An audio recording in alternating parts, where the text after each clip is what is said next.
All right. Hey guys, so for my study, I chose an interval training at 95% and 100% of velocity at VO2 max and effects on the run efficiency. I personally chose this one because I wanted to see if this is a type of training that would help me personally. I'm trying to maybe run a half marathon or a marathon in the next year or so. So this one was something that I was really looking at to see if I could use it personally. Um, as we go into the intro here, the hope for this study is to analyze the effects of high intensity interval training of the VO2 max and how that can increase your run efficiency. Um, I linked the study here on the intro page if you guys wanted to look at it. It's a super cool study. Again, I was using it more for personal use as well. So if you guys are runners or maybe wanted to start running, this is a study that you might want to look at.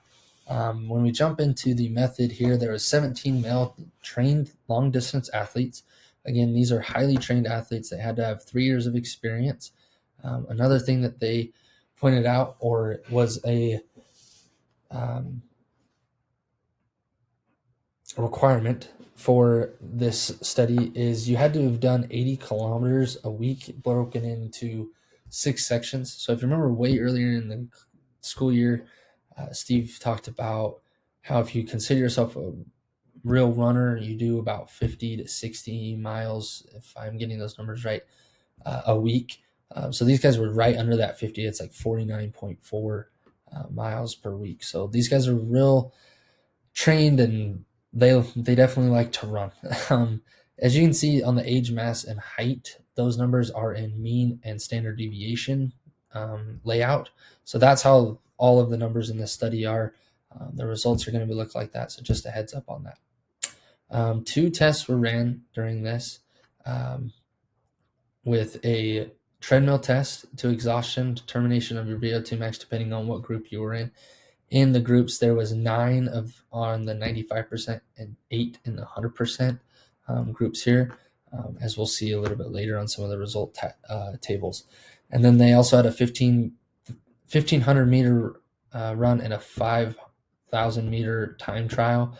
Those were done on a 400 meter track, which is just your standard track.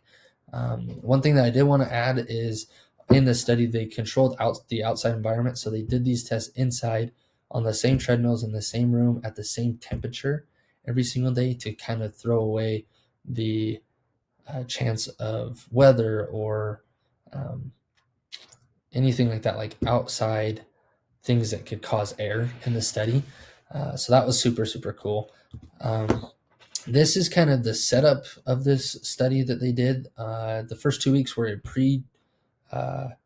uh, pre-training or pre-baseline kind of workouts. So it points to what the workouts are. I'll break those down a little bit in a second. And then you have after the first two pre-training baselines, you had 4 weeks of straight up training. It points to what those were. I'll break those down as well. And then you have the last 2 weeks were a post to see how the training did from your baseline to how it was afterwards. Again, those tests I'll break down here. So in the two pre baseline weeks, they had a treadmill test where you got to your, depending on what group you're in, you got to 95% of your velocity VO2 max or 100% of your velocity VO2 max. And you started the timer once you hit that number and you ran for as long as you could at that number. And they didn't stop the time until the runners grabbed the side of the treadmill. So that I thought was really cool. I mean, it's hard to run at your 100% for as long as these guys did. And then they also have the 1,500 meter and the 5,000 meter time trials as well. And then jumping into the training part, we'll look here at this number, your 95% group on the left, 100% group on the right. I highlighted the differences in these two. Obviously, you're going 95% on the left, 100% on the right, so that's an easy one. But in the interval training, you'll see that the 95% group did 4 by 60, where the 100% did 5 by 60. Now, one rep might not seem like a lot, but when you're doing your 100%, that can be a lot, right? And then you have your active recovery of 30% to 60%. Those were the only really two differences in these two groups.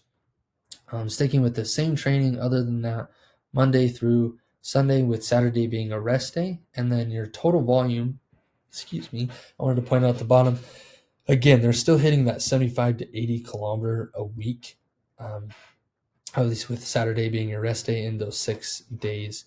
They're still hitting that pretty high number of about 50 miles a week through this study. We'll jump right into the results here. This table here shows your velocity VO2 max, your VO2 max by itself, and then the other statistics that they used were the blood lactate, or OBLA as it is abbreviated here.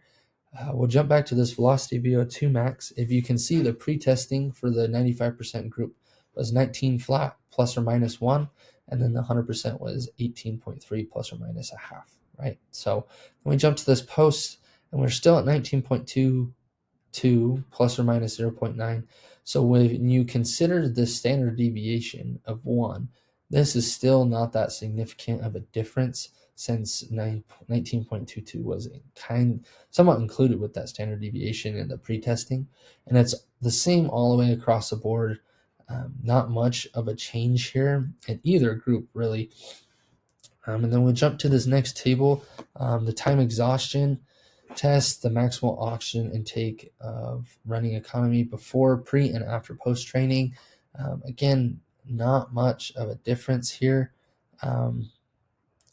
with either group, the 95 or the 100%, in either of these here. So we're jumping into this last table. This is the time trials of the 1500 and the 5,000 meter time trial with both groups.